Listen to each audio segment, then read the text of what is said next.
eu quis beber essa água, pastor Jefferson, porque eu lembro que uma vez eu fui numa igreja, numa congregação batista, assim, num bairro, e aí estava muito calor, eu pedi aos diáconos, falei, queridos, vocês podem trazer um pouco d'água para mim e o seu nome será sublinhado no livro da vida.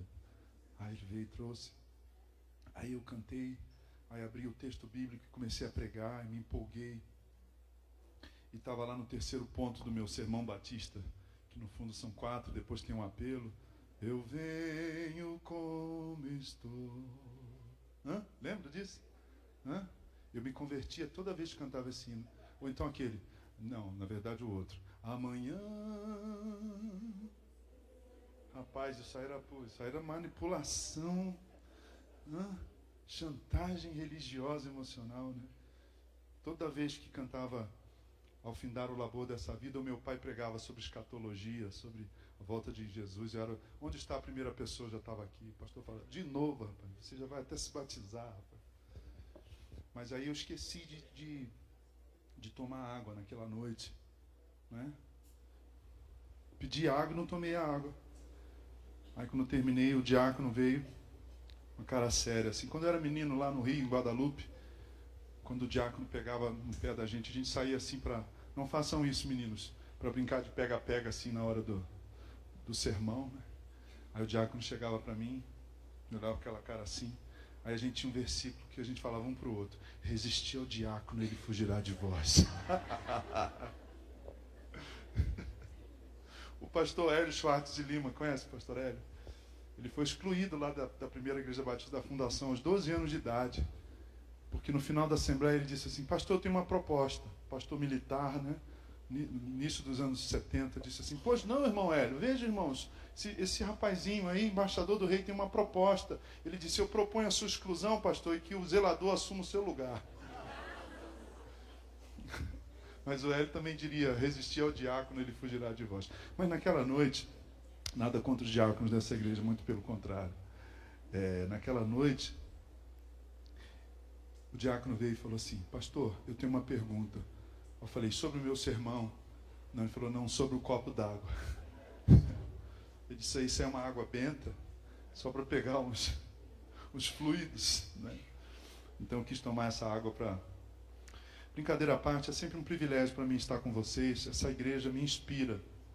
Eu falei para o pastor Jefferson há pouco que eu gostaria de tê-lo no nosso fórum missional esse ano, porque o nosso tema é a igreja na cidade. Então tem alguns convidados, tem Antônio Carlos Costa, tem Roberto Diamanso, tem o Marcos Botelho, e eu gostaria que você partilhasse com a gente em algum momento lá a caminhada de relevância para a cidade de Jacareí do TBB, do Tempo Bíblico, Batista Bíblico aqui de Jacareí, por aí, não é? É isso mesmo? Pronto. A escola, fico animado com a escola, fico animado com o fato do seu pastor ministrar aí fora também, servir aí fora, servir a cidade, né, profissionalmente, isso é uma coisa muito boa, né? Fico animado com um projeto de adoção. Onde está a irmã que falou aqui? Já falei de você, está na cantina, olha só, está servindo, né? Isso é coisa boa. Então, que o Senhor os conserve assim na sua graça, no seu amor, sendo uma igreja bíblica, sendo uma igreja contemporânea, com essa estética, com esse jeito bonito de se reunir aqui, que permite que uma criança espontaneamente disse assim, eu adoro essas cores. O pastor Jefferson, né, falou assim, ela disse, eu adoro os pastores, mas não, foi cores. Eu ouvi isso. Sei que você está carente de uma festa. Dá um beijo nele aí, irmã. Ela falou que adora os pastores, mas ela falou dos pastores apontando a cor, assim, eu adoro isso, né? Uma igreja bíblica, uma igreja contemporânea, e por ser bíblica e por pensar esse tempo em que se insere esse momento histórico, um momento difícil. É um momento difícil para ser crente, irmãos. É um momento difícil para ser cristão. Um momento da chamada, alguns têm chamado da intolerância dos tolerantes. A intolerância dos tolerantes. Porque você pode fazer o que você quiser com o seu corpo, mas se você, em nome de Cristo, diz assim, Eu não vou fazer nada com o meu corpo senão glorificar a Cristo. Como diz Paulo, seja Cristo engrandecido no meu corpo. Aí você é massacrado. Você é massacrado como sendo um idiota. Porque a liberdade para esse tempo difícil, para esse tempo equivocado, é a liberdade de dizer sim para tudo. Não é a liberdade de dizer não para algumas coisas. Há muitas contradições que precisariam ser confrontadas de forma apologética, de forma bíblica, de forma filosófica até de forma jurídica. É um tempo difícil para ser cristão. Então, se essa igreja é bíblica, se essa igreja é contemporânea, essa igreja há de ser relevante. E a visão de relevância social dessa igreja me encanta, me inspira. Eu viajo esse país, irmãos, viajo mesmo. Tem anos que eu faço mais de 40, 50 viagens. Do Rio Grande do Sul até o norte, passando pelo Nordeste, Minas, Brasília, Planalto. Né? E uma igreja com um pastor jovem, pode sorrir, pastor. Pastor jovem, com uma teologia boa, bíblica, saudável, né? Com um lastro teológico bom, não é? E com uma visão de relevância social, com esse equilíbrio, vocês estão de parabéns. Que o Senhor os conserve assim na sua graça. Eu estou dizendo o quanto eu aprecio essa igreja.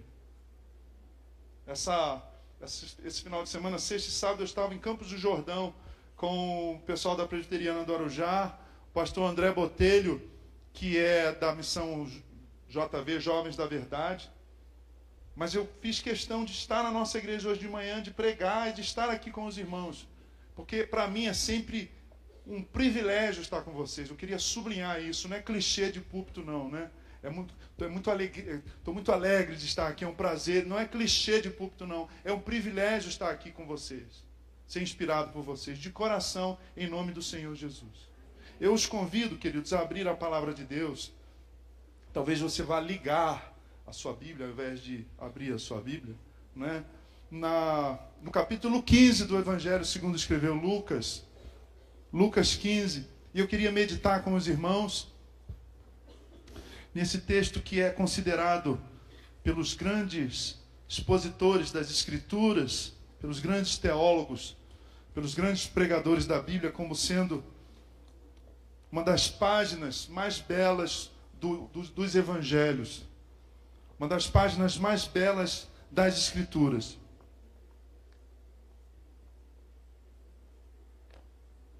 Lembrei do diácono, tomei mais um gole aqui. Como diz o pastor Irlan, vamos ler o texto todo, porque se o sermão não for grande coisa, a palavra já valeu. Tá bom? Vocês me permitem? Vamos ler todo o capítulo 15 de Lucas 15. Todos os publicanos e pecadores estavam se reunindo para ouvi-lo, mas os fariseus e os mestres da lei o criticavam. Este homem recebe pecadores e come com eles. Então Jesus lhes contou esta parábola. Qual de vocês que, possuindo 100 ovelhas e perdendo uma, não deixa as 99 no campo e vai atrás da ovelha perdida até encontrá-la? E quando a encontra, coloca-a alegremente nos ombros e vai para casa. Ao chegar, reúne seus amigos e vizinhos e diz: alegrem-se comigo, pois encontrei minha ovelha perdida. Eu lhes digo que, da mesma forma, haverá mais alegria no céu por um pecador que se arrepende do que por 99 justos que não precisam arrepender-se. Ou qual é a mulher que, possuindo 10 dracmas e perdendo uma delas, não acende uma candeia, varre a casa e procura atentamente até encontrá-la? E quando a encontra, reúne suas amigas e vizinhas e diz: alegrem-se comigo, pois eu encontrei minha moeda perdida. Eu lhes digo que da mesma forma há alegria na presença dos anjos de Deus por um pecador que se arrepende. Jesus continuou: um homem tinha 2 filhos. O mais novo disse ao seu pai: pai, quero a minha parte da herança. Assim, ele repartiu sua propriedade entre eles. Não muito tempo depois, o filho mais novo reuniu tudo o que tinha e foi para uma região distante.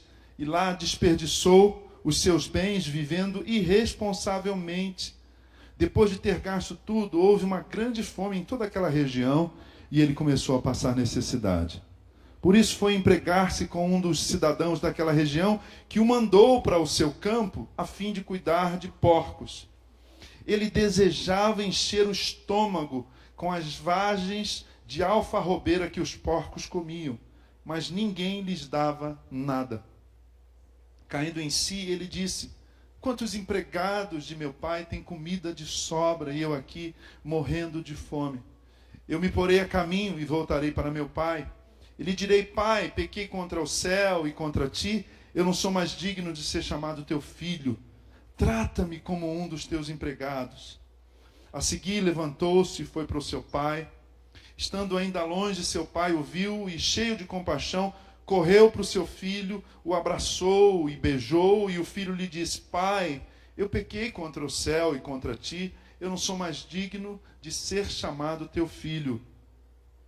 Mas o pai disse aos seus servos: depressa, tragam a melhor roupa e vistam nele. Coloquem um anel em seu dedo e calçados em seus pés. Tragam um novilho gordo e matem-no. Vamos fazer uma festa e alegrar-nos, pois este meu filho estava morto e voltou à vida. Estava perdido e foi achado. E começaram a festejar o seu regresso. Enquanto isso, o filho mais velho estava no campo. Quando se aproximou da casa, ouviu a música e a dança. Então chamou um dos servos e perguntou-lhe o que estava acontecendo. Este lhe respondeu: seu irmão voltou, e o seu pai matou o novilho gordo, porque o recebeu de volta são e salvo. O filho mais velho encheu-se de ira e não quis entrar. Então seu pai saiu e insistiu com ele. Mas ele respondeu a seu pai: olha, todos esses anos tenho trabalhado como um escravo a teu serviço e nunca desobedeci às tuas ordens. Mas tu nunca me deste nenhum cabrito para eu festejar com os meus amigos. Mas quando volta para casa esse teu filho, que esbanjou os teus bens com as prostitutas, matas o novilho gordo para ele. Eu disse: o pai, meu filho, você está sempre comigo. Tudo o que eu tenho é seu. Mas nós tínhamos que celebrar a volta desse irmão e alegrar-nos, porque ele estava morto e voltou à vida, estava perdido e foi achado. Esta é a palavra de Deus para o meu e para o teu coração nessa noite. Diga amém. Queridos, Lucas 15, a parábola, chamada parábola do filho pródigo, não foi Jesus que deu esse nome para essa parábola. Há alguns equívocos sobre Lucas 15. E eu diria que o primeiro deles é a ideia de que foi Jesus que deu esse nome para a parábola. A volta do filho pródigo. Não foi Jesus que deu esse nome. Na minha Bíblia diz a parábola da ovelha perdida, depois a parábola da moeda perdida, depois a parábola do filho perdido. O outro equívoco é que é uma parábola, na verdade são três parábolas. São três parábolas. A primeira delas, como vimos, é a história que Jesus conta de um pastor que tinha 100 ovelhas. E eu lembro que eu era adolescente, e aí a gente pegava o ônibus, a Kombi, lembra da Kombi? A Kombi é da hora, né não? E a gente ia para algum acampamento, e aí estava aquele TED subindo, descendo ladeira, indo para o acampamento, e aí alguém puxava lá atrás. Eram 100 ovelhas. Clássico, né? Da música evangélica, assembleana, Zé de Paula. Minha mãe gostava desse cara.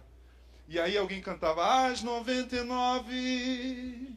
Aí alguém puxava, as 98. Aí eu dizia, vai demorar. As 97, você sabe o resto da letra? As 96, inteligente. As 95, toda a igreja. As 94, vamos até o final?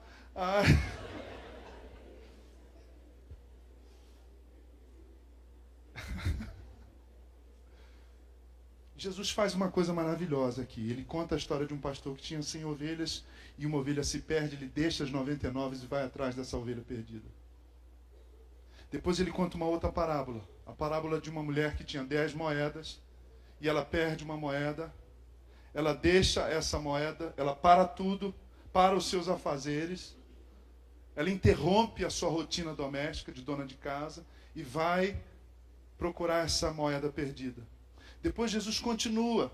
Ele diz que um pai tinha 2 filhos E o filho mais moço disse: pai, me dá minha parte, me dá minha grana, eu vou embora. Então o segundo equívoco, ou melhor do que equívoco, a segunda coisa que passa desapercebida para mim e para você nas leituras rápidas, mínimas, cada vez mais mínimas e cada vez mais esparsas, né? Ou cada vez mais raras, né? Da palavra de Deus, é que essa parábola, na verdade, são 3 parábolas. Um pastor tinha 100 ovelhas, uma mulher tinha 10 moedas e um pai tinha 2 filhos. O que Jesus está fazendo? Um pastor que tinha 100 ovelhas perde uma. Quem tem 100 perde uma, perde quanto por cento? 1%. Não preciso ser tão bom de matemática assim, não é? Quem tem 10 moedas e perde uma moeda, perde quanto por cento? 10%. Quem tem 2 filhos e perde um filho, perde quanto por cento? Percebe o que Jesus está fazendo? Há uma engenhosidade narrativa, há uma beleza literária, há uma consciência da história que está sendo narrado. E eu não falo só como professor de língua e literatura. Deixa eu botar, se o pastor me permite, deixa eu botar uma azeitona nessa empada, né? Deixa eu botar azeitona na minha empada. Não estou falando como um professor de literatura, não estou falando com alguém que presta atenção não apenas no conteúdo de uma narrativa literária, mas na forma. Isso aqui de fato foi inspirado, é um texto inspirado. Jesus tinha profunda consciência do que ele estava narrando. Eu lhes faço uma primeira pergunta: para quem Jesus conta essa parábola, que na verdade são 3? Enquanto você pensa, o tema é família de volta para casa. Família de volta para casa. O que esse tema evoca, provoca, suscita, levanta no teu coração? Família de volta para casa. Como assim a família está fora de casa? Eu tenho certeza que o pastor teve consciência e elaborou esse tema a partir de algumas reflexões. Onde está a família que a família precisa voltar para casa? Onde está o pai que não está em casa? Onde está a mãe que não está em casa? Onde estão os filhos que não estão em casa? Volto à pergunta: para quem Jesus contou essa parábola? Todos os sermões que eu ouvi nesse texto bíblico a vida inteira, todos seriam um exagero, mas a maior parte dos sermões que eu ouvi em Lucas 15, focavam naquilo que a gente chama de filho pródigo. A ênfase era o filho pródigo. Eu fui convidado a ministrar, a cantar, a pregar sobre Lucas 15, numa igreja lá no Rio de Janeiro, que realizava todos os anos o culto do filho pródigo. E sabe o que essa igreja fazia? Ela convidava as pessoas que tinham se afastado da igreja. Louvável, não é? O sujeito tinha se aborrecido com alguma coisa, porque crente tem muito mimimi. Você conhece crente com mimimi ou é só na minha igreja que tem? Hã? Aqui não tem não, né? O cara se aborreceu, se afastou da igreja, não sei o quê. Aí o pastor ia lá pessoalmente, comissão diaconal, as mulheres da igreja, os jovens iam lá: por favor, vamos, vai ter música, vai ter um lanche. E aí a igreja ficava cheia a gente falava de pessoas afastadas da igreja, né? Ou desviados, aqueles que se desviaram, né? Desviaram-se do caminho do Senhor. E hoje a gente fala desigrejado, não é? Hoje a gente fala os sem igreja. Não foi mais um desvio do caminho. Ele se desigrejou, ele não está mais na comunidade. O foco era nessa pessoa afastada, nessa pessoa que foi embora, dessa pessoa que não congregava mais. Esse era o filho pródigo. Essa era a ênfase. Agora, voltemos para o texto. Verso 1 de Lucas 15. Todos os publicanos e pecadores estavam se reunindo para ouvi-los. Quem está ouvindo Jesus? Muito interessante. Se Jesus de Nazaré viesse morar aqui em Jacareí, onde ele estaria hoje à noite? Quero ser provocativo. Olha, você sabe a história da menina na escola dominical? Porque a gente vai ficando com cabeça de crente, a gente aperta o botão automático e responde, responde como crente. Então a menina na escola dominical, era Páscoa, e a professora estava falando da diferença da Páscoa judaica para a diferença da Páscoa do coelho da Páscoa. E ela põe uma máscara do coelho da Páscoa. E ela disse assim, criançada, o que é isso aqui? E a menina fala assim, olha professora, a resposta certa seria coelho da Páscoa. Mas eu sei que a senhora está esperando que eu fale que é uma ovelha de Jesus. Então assim, não dê uma resposta automática de crente, não. Todos os publicanos e pecadores estavam reunidos para ouvi-lo. Se Jesus morasse, se Jesus mudasse, se Jesus estabelecesse residência em Jacareí, onde ele estaria hoje à noite? Para que público-alvo ele estaria pregando hoje à noite? Com quem Jesus caminharia nas ruas dessa cidade? Com você e comigo? Com o nosso perfume de classe média? Né? Ele comeria uma feijoada no sábado na nossa casa, na nossa churrasqueira? Impressionante. Isaías 61 diz que Jesus tem 3 públicos-alvo. Ou o público-alvo de Jesus se constitui em 3 tipos de pessoa. Gente que chora, gente quebrantada e gente que se sente presa, gente oprimida, gente opressa, gente escravizada. Porque quando ele entra na sinagoga de Cafarnaum, pela primeira vez, quando ele afirma quem ele é, ele diz, ao ler Isaías 61, o Espírito do Senhor está sobre mim, porque ele me ungiu a pregar boas novas aos, número 1, quebrantados. E enviou-me a curar os quebrantados de coração, e a livrar todos os cativos, e a pôr em liberdade todos os algemados. Segundo público, e a pregoar o ano aceitável do Senhor, a consolar todos os que choram, e a pôr sobre os que em Sião estão de luto uma coroa ao invés de cinza, óleo de alegria ao invés de pranto, vestes de louvor ao invés de espírito angustiado. O público-alvo de Jesus é formado por esses 3 tipos de pessoa. Gente quebrantada, diga quebrantada, para gravar, quebrantada, gente que chora e gente que se sente escrava, escravizada. Quebrantada, que chora, escravizada. Isso não tem a ver com classe social. Tem gente muito pobre, escrava do pecado.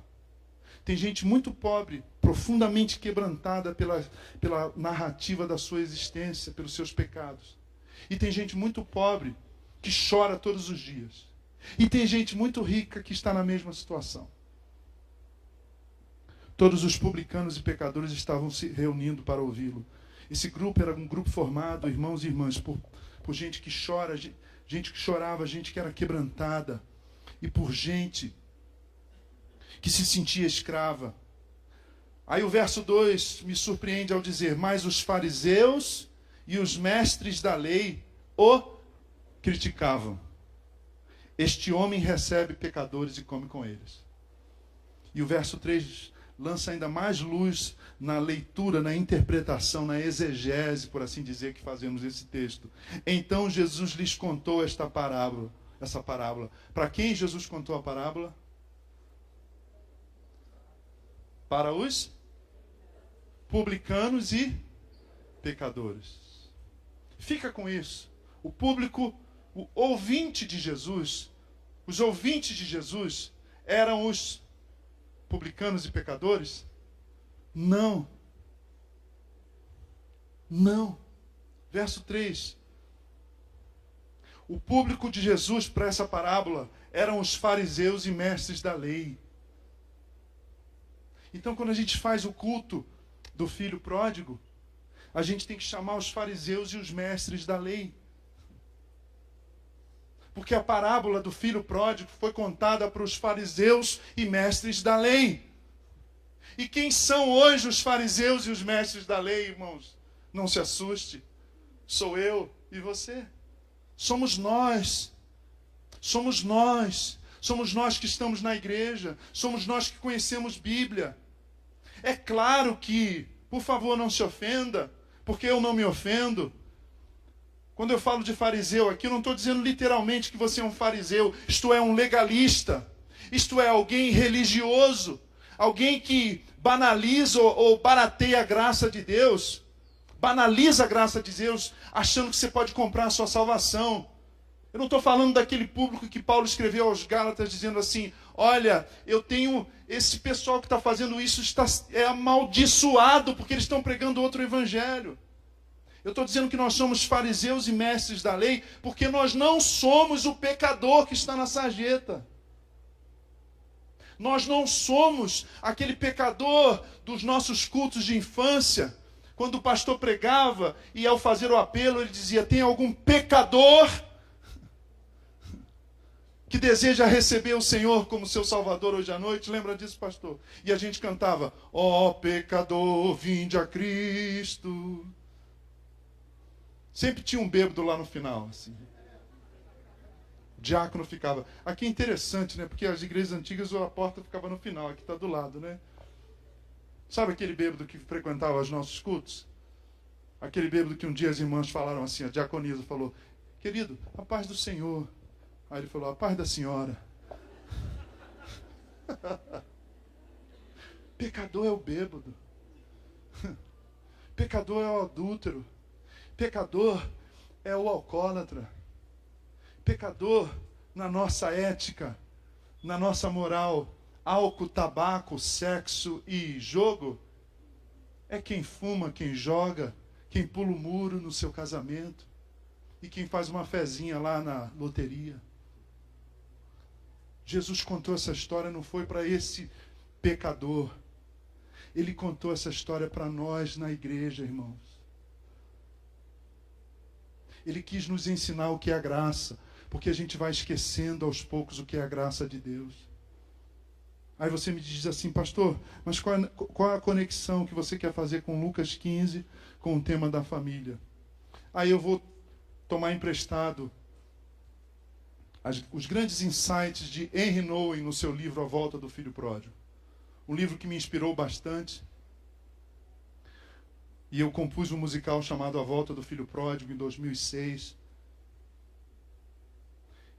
Henry Nouwen, eu não sei, o pessoal aqui, eu estou impressionado, o pessoal é muito competente, pastor. Deixa eu só entender, não é decrescente não ali, quando está subindo, né? Não tá, é isso mesmo, né? Ok, entendi agora. É que eu sou meio tardio de entender, honesto e tardio de entender. Agora eu entendi. Tudo bem, deixa eu ver se o pessoal consegue. Chama um comercial aí rapidinho, assim, no meio do sermão. Dá uma procurada aí no Google, essas coisas da modernidade, né? A Volta do Filho Pródigo, Rembrandt. E aí você vai achar uma figura, uma pintura, que eu quero ilustrar daqui a pouco. Vamos ver se o pessoal vai achar. Contando aí, vamos ver se esse povo é ninja mesmo. Vamos ver aí. A Volta do Filho Pródigo. Ou então The Return of the Prodigal Son, em inglês, vai aparecer uma pintura famosíssima de Rembrandt. Eu tinha que ter falado isso antes. Esqueci de falar. Muito bem. Henry Nouwen era professor em Harvard. Professor de teologia pastoral. Professor de psicologia. E ele foi para a França para fazer um retiro espiritual. E ele ficou hospedado numa família. E nessa família, na casa dessa família, tinha um pequeno pôster chamado A Volta do Filho Pródigo, pintado por Rembrandt. Quem foi Rembrandt? Rembrandt é um dos maiores pintores de todos os tempos, dos maiores artistas de todos os tempos. E ele era um cristão reformado. Durante boa parte da sua vida, ele viveu longe do Senhor. Durante boa parte da sua vida, do seu auge artístico, do momento do clímax da sua produção artística, ele estava afastado do Senhor. Mas já idoso, alquebrado, doente, com dificuldades financeiras, ele volta para o Senhor. Ele tem um reencontro com o Evangelho. Muito obrigado. Uma salva de palmas. Esses meninos são ninja mesmo. Tudo bem. Esse é um recorte. É um recorte. O quadro é bem maior, em tamanho natural. E esse quadro está no Museu Hermitage, lá em São Petersburgo, na Rússia. O Henry Nouwen viu esse quadro no quarto de hóspedes da casa em Troyes, na França, onde ele ficou, e ele ficou muito impactado, e ele passou horas meditando nesse quadro. Ele não sabia que era de Rembrandt, esse grande gênio do barroco. Você percebe ao olhar essa pintura, parece que tem um holofote aí, o pessoal da luz, né? O Rembrandt tinha isso. 1600 e alguma coisa, ele tinha uma habilidade de iluminar a cena, que até hoje é discutido, se ele primeiro pintava o fundo ou se primeiro ele pintava a luz. Muito obrigado, mas esses meninos não são só ninja, não, eles são faixa preta, né? Agora o quadro inteiro. Lá no museu ele está mais ou menos do tamanho desse painel aqui. E eu queria que você olhasse para esse quadro um pouquinho. Esse senhor idoso abraçando esse jovem maltrapilho, descalço, é o pai da parábola. Aquele rapaz ali de uns 30 anos, barbudo, parece mais velho, é o filho mais velho. O rapaz maltrapilho é o filho mais novo. E aí, na imaginação de Rembrandt, tem alguns personagens ali, algumas pessoas, alguns nobres, um nobre, e lá atrás uma serva, um pouquinho mais no escuro, se você olhar melhor depois no seu computador, você vai ver que tem um olhar ali, parece que alguns servos chegaram na sala para ver essa cena. Que cena é essa? O filho que volta para casa, esfarrapado pelo pecado, destruído pelo pecado, descaracterizado, tendo a sua dignidade roubada pelo pecado, e ele volta e o pai abraça. E o livro do Noé é lindo. Por que o livro do Noé é lindo? Porque ele nota algumas coisas, ele vê que a mão do pai, o pai tem uma mão um pouco mais rude. Olha ali, a mão esquerda é uma mão um pouco mais rude, uma mão mais bruta. E o Noé lê isso, imagina isso como sendo esse aspecto paterno de Deus, né? Esse Deus que chamamos de Pai. Jesus nos ensinou a chamar Deus de Pai. Vocês, quando orarem, digam: Pai nosso que estás nos céus. Mas a mão esquerda é uma mão mais delicada. E aí Noé fica pensando em textos bíblicos que dizem assim: ó Jerusalém, quantas vezes eu quis te abraçar e te aninhar como a galinha faz com seus pintinhos. Esse amor um tanto quanto materno do coração do nosso Deus. É claro que Deus não tem gênero, não tem sexo. Deus é espírito. Mas Noé começa a fazer essa leitura e num certo momento ele se vê na pessoa desse filho mais novo, maltrapilho, esfarrapado, rasgado, fedido. Ele está careca, ele está sem cabelo. Na cultura judaica antiga, rapar o cabelo, raspar o cabelo, só podia ser feito em sinal de luto. Era indigno não um jovem adulto não ter cabelo, a não ser por uma questão natural, não é? Ou não usar barba. E o menino está sem cabelo, está com a cabeça raspada, está rasgado, está descaracterizado como filho. E Noé começa a meditar então na parábola, nesse texto. Ele viaja para São Petersburgo, passa um tempo, tem um dia que ele fica horas sentado numa cadeira, meditando nesse texto, perguntando para ele mesmo, para o Senhor: Senhor, eu sou o filho mais novo dessa parábola. O que é ser o filho mais novo? O que a parábola nos conta? O filho mais novo sou eu e você, quando acreditamos que podemos viver uma vida à margem do amor de Deus. O filho mais novo sou eu e é você, quando achamos que podemos usar os dons que Deus nos deu para o nosso bel prazer, à margem do amor de Deus. Quanta gente a gente conhece assim, que nasce na igreja, que desenvolve dons e talentos na igreja e depois vai para isso que a gente chama para o mundo. E desperdiça os seus dons, e desperdiça a sua riqueza, e desperdiça os seus saberes, as suas competências, longe do amor do Pai. O filho mais novo sou eu e é você, quando achamos que podemos nos satisfazer na terra estranha do pecado. Quem é você nessa noite? Você é o filho mais novo? Porque o tema que temos é o convite para a família voltar para casa. E vamos começar do filho mais novo. Você é o filho mais novo. Onde está o seu coração? Você está aqui, mas o seu coração está longe. Você está aqui, mas você está desejoso de ir para a terra estranha, para a terra distante. O que significa para você isso aqui? Um parente nosso, meu e da minha esposa, uma vez nos questionou dizendo o seguinte: eu não sei como vocês aguentam, vocês crentes, ficam 2, 3 vezes por semana enfurnados, usou essa expressão até rude, enfurnado na igreja. Aí eu comentei com a minha esposa: querida, você poderia ter dito assim, você não fica enfurnado lá no bar 2, 3 vezes por semana? E a resposta teria sido assim: mas eu estou com os meus amigos. E eu disse: eu também estou com os meus amigos na igreja. Você está aqui na igreja, mas o teu coração onde está? Eu sou o filho mais novo quando eu acredito que posso ser, que eu posso viver, que eu posso me realizar longe do amor do Pai. O amor do Pai me sufoca, pastor. Eu queria ser mais livre. O amor do Pai me sufoca. Só que eu vou embora, eu não quero mais o amor do Pai, mas eu quero a herança do Pai.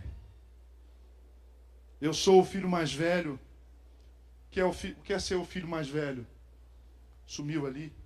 Mataram os dois.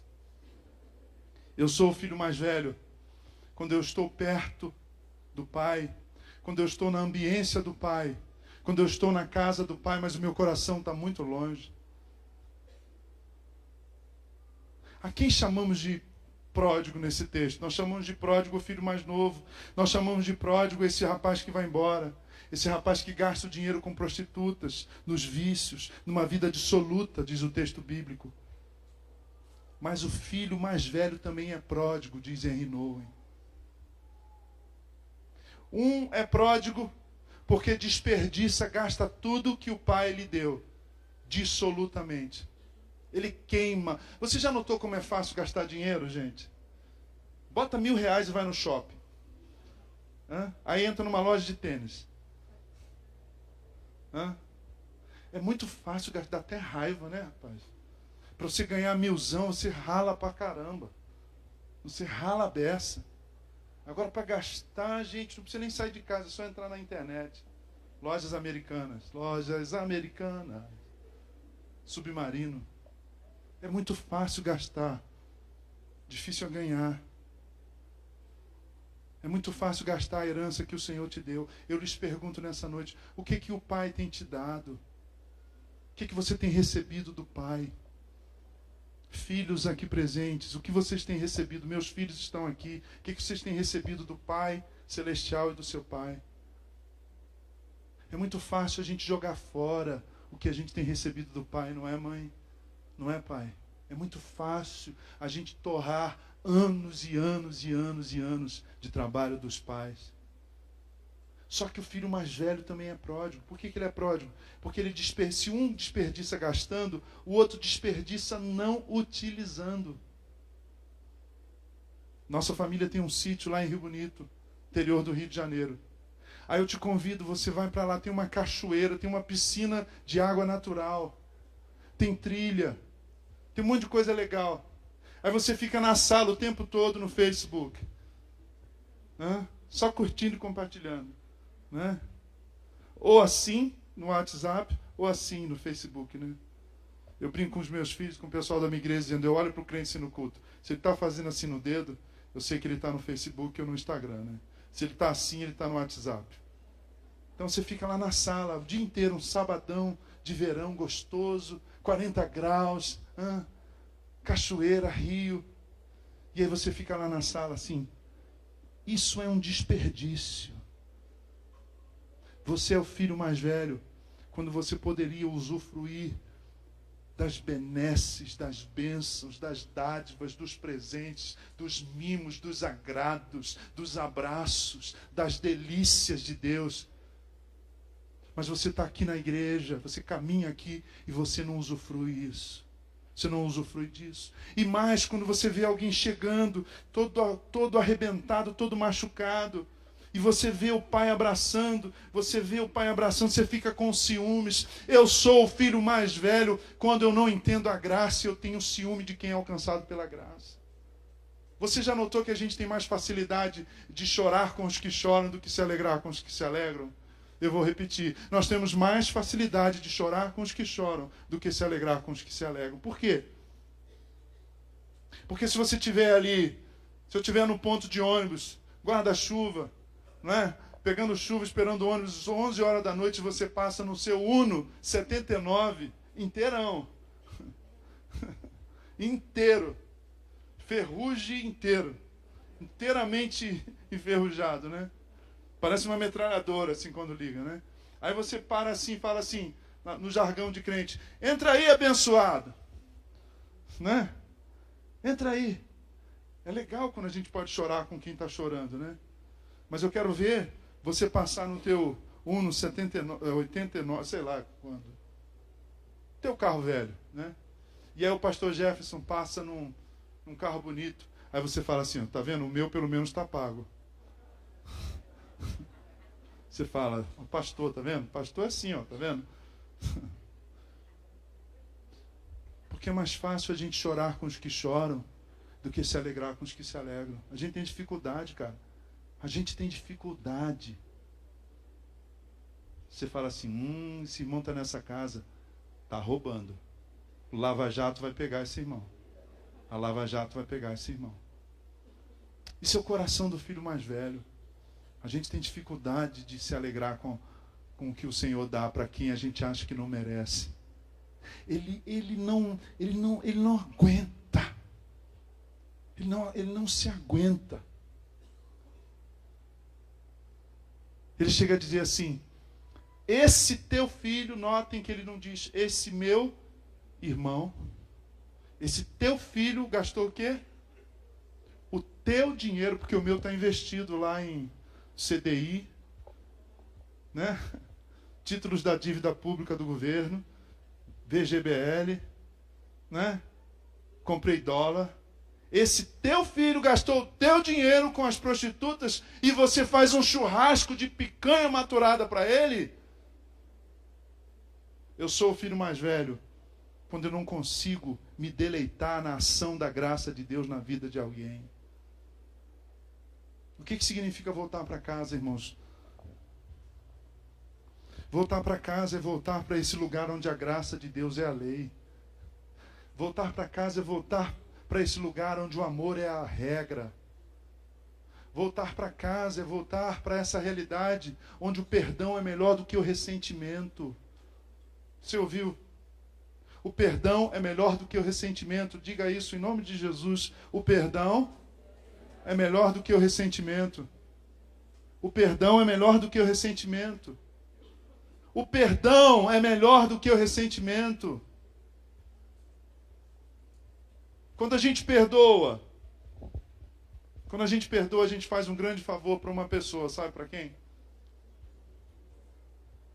Para você mesmo. Quando você entende a graça e perdoa, você faz um grande favor para você mesmo. Porque quando você não perdoa, é como se você aprisionasse a pessoa. Alguém já disse isso, e eu gosto dessa imagem, dessa ideia, dessa metáfora. É como se você aprisionasse alguém num calabouço e ficasse 24 horas por dia vigiando. Quem está preso?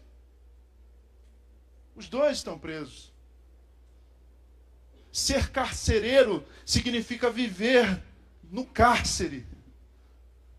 Ser agente prisional significa viver na prisão também. Perdoar é um favor enorme que eu faço a mim mesmo. O perdão traz liberdade, agora perdoar é difícil. A graça é um absurdo. Jesus contou essa parábola para o filho mais velho, para os fariseus, para os judeus.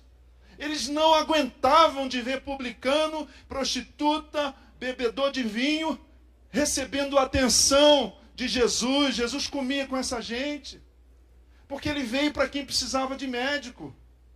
Ele veio para o doente mesmo. Ele veio para a gente que chora, para a gente quebrantada e para a gente escravizada. E aí ele exercita o seu chamado. Ele diz a que veio, e os publicanos e fariseus não aguentam isso. Essa noite é uma oportunidade maravilhosa para a gente rever o que a gente pensa sobre a graça de Deus. O que a gente pensa e compreende do Evangelho? Porque a gente oscila entre o legalismo religioso, eu oscilo, deixa eu me pôr em primeiro lugar aqui, deixa eu usar a primeira pessoa. Eu oscilo, a tendência da minha natureza pecaminosa é oscilar entre o legalismo religioso. Escreveu, não leu, conhece esse verso? Acho que está em Tobias.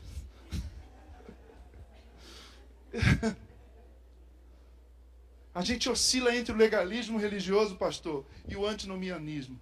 Não tem lei, não tem regra. Deus é bom, rapaz, deixa de ser bobo. Curte a vida, adoidado. O Evangelho não é nem legalismo religioso e nem é graça barata. O Evangelho é a notícia de que não há nada que eu faça para Deus me amar mais do que Ele já me ama em Cristo Jesus. Diga amém. Fariseu, mestre da lei, crente legalista, eu e você muitas vezes não entendemos isso. O Evangelho também é a notícia de que não há nada que eu faça capaz de diminuir o amor que Deus tem por mim em Cristo Jesus. Boa notícia boa, é por isso que o nome é Evangelho. Isso é uma boa notícia. Tim Keller escreveu, e com isso eu concluo, dizendo que o Evangelho é essa percepção de que eu sou pior do que eu imagino. Aliás, eu sou pior do que eu acredito. É assim que ele diz, eu sou pior do que eu acredito. Mas eu sou mais amado do que eu imagino. Muitos de nós não se imaginam pecador, não é? Ó pecador, vinde a Cristo. Pastor, não tinha nenhum pecador, só tinha crente lá domingo, no culto. Eu sou pecador. Você é pecador. Agostinho dizia, eu não sou pecador porque eu peco. Ou quando eu peco. Eu peco porque eu sou pecador. Romanos capítulo 3. Todos pecaram e destituídos estão da glória de Deus. A alma produz naturalmente, me permitam, irmãos, esgoto. É do coração que brota adultério. É do coração que brota assassinato. É do coração que brota toda a miséria, disse o Senhor. Mas o Evangelho diz, você não é salvo por obedecer à letra da lei. Você não é salvo por ignorar, por tentar ignorar a lei de Deus. Você é salvo porque você é, e eu sou também, pior do que acreditamos. Mas somos mais amados pelo Pai do que imaginamos. Irmãos, é impressionante. Esse é meu pós-lúdio. É impressionante, você ouviu a parábola. O filho ensaia um discurso, pastor Jefferson. Ele ensaia. Acho que ele vai para a frente do espelho, ele está com fome. Isso também passa batido para nós. A gente pensa, ele se arrependeu e voltou para casa. Não, ele estava sentindo fome. E caiu uma ficha, ele disse assim, puxa vida, os diaristas, o pessoal que trabalha sem carteira assinada, na casa do meu pai, na fazenda, tem fartura de pão e eu estou aqui comendo comida de porco. Notem que o judeu não come carne de porco, quanto mais comida de porco. Notem que o judeu não raspa a cabeça senão em sinal de luto. E ele chega de cabeça raspada, ele ensaia esse discurso no espelho. Pai, pequei contra o céu e contra ti, não sou digno. Não, peraí, deixa eu começar. Pai, pequei contra o céu. Não, peraí, está muito canastrão. Pai, pequei contra o céu e contra ti. Mão para trás é melhor. Ele ensaia um discurso, é isso que eu imagino aqui. E ele chega lá, o pai vê, o pai corre, abraça. Uma coisa indigna para um senhor idoso daquela época. Mas ele corre, ele quebra todos os protocolos e abraça o filho. E o filho diz, pai, eu pequei. Já estava ensaiado, né? Pai, pequei contra o céu e contra ti. Não sou mais digno de ser chamado seu filho. Faça-me como um dos seus jornaleiros. O pai nem responde. Porque o pai conhece o nosso coração. O amor de Deus ignora a nossa tentativa de manipulá-lo. Eu fico encantado com esse amor de Deus. E você não fica, não? Vamos voltar para casa, família. Sendo o filho mais novo. Sendo o filho mais velho. Porque o Pai é o mesmo. Ele é o mesmo ontem, hoje, eternamente. O seu amor não tem fim. Vamos nos curvar diante do Senhor nessa noite e vamos orar. Curve-se, por favor, onde você está, meu irmão, minha irmã. Poxa, pastor, você está dizendo que eu sou fariseu? Não, eu estou dizendo que eu sou o filho mais velho, muitas vezes. Quando eu digo, não é possível, Senhor, por que ele e eu não? Não é possível, Senhor, por que ele e eu não? Eu faço tudo direitinho, Senhor. Nunca traí minha esposa. Sou dizimista. Senhor, sou pastor há quase 20 anos. Por que, Senhor? Por que, Senhor? Por que, Senhor? Não é justo. Essa é a voz do filho mais velho. A voz do filho mais novo. Esse negócio de igreja cansa, né? Eu posso ser crente em casa. Só assistir uns videozinhos no YouTube. Ouvir música gospel. Você é o mais novo, você é o mais velho. Que tipo de filho você é? Eu não sei que tipo de filho você é, mas eu sei que tipo de pai Deus é. Não há nada que eu faça, Pai, para o Senhor me amar mais do que o Senhor já me ama em Cristo Jesus. Maravilhosa graça, maravilhosa graça. Não há nada que eu faça para o Senhor me amar menos. Maravilhosa graça, maravilhosa graça. Se você se sente nessa noite como um filho mais novo, se você tem enveredado pela terra distante do pecado, desbanjando os dons, as dádivas, as riquezas que o Pai já tem lhe dado, volta para casa hoje, em nome de Jesus. Se você é o filho mais velho, está na casa do Pai, mas o teu coração está longe. Nunca traiu a sua esposa, mas o seu coração está longe da sua esposa. Nunca desonrou seu pai verbalmente, mas o seu coração, no seu coração você não respeita. Não respeita sua mãe, não honra seus pais. Não honra sua história. Você abraça o seu pastor, mas não quer se submeter a ele. Ouvi-lo, acatá-lo. Irmãos, essa é uma noite de volta para casa. Nós oramos assim, Pai, pedindo que o Teu Espírito comunique a profundidade, a altura, a largura do amor de Cristo para nós. Que o nosso coração se quebrante na Tua presença nessa noite, Senhor. O Evangelho não é nem legalismo, e nem graça barata. Não é nem religiosidade e nem vida irreligiosa. O Evangelho é a notícia de que o Senhor nos ama, nos ama, nos ama, nos ama e nos ama. É isso que celebramos hoje à noite, com alegria e gratidão no nosso coração, Senhor. Me perdoa, Pai, quando eu julgo os meus irmãos. Me perdoa, Senhor, quando eu não entendo a graça agindo na vida de quem eu acho que não é digno. Me perdoa, Senhor. Perdoa-nos, Senhor. Diga isso para Ele. Perdoa-me, Senhor. Perdoa-me por ser o filho mais velho. Perdoa-me por ser o filho mais novo. E obrigado por ser o Pai misericordioso que o Senhor é. Medite nisso um pouquinho aí no teu coração.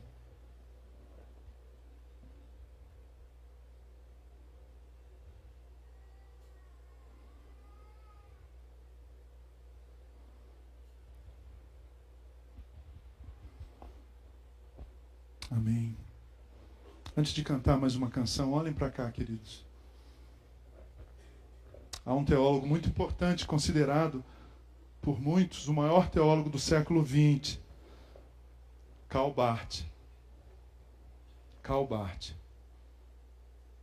Uma vez perguntaram ao Dr. Barth o seguinte: Dr. Barth, resuma a mensagem da Bíblia numa frase.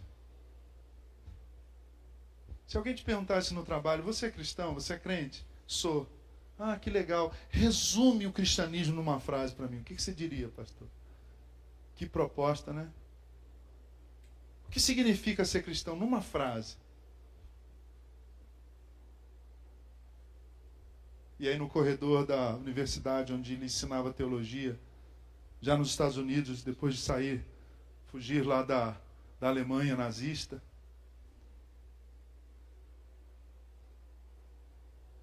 ele disse o seguinte: sim, Cristo me ama. Sim, Cristo me ama. Sim, Cristo me ama, pois na Bíblia escrito está. Sim, Cristo me ama. Lembram desse cântico infantil? Ele citou um cântico. Sim, Cristo me ama. A PEC, lembra? Flanelógrafo.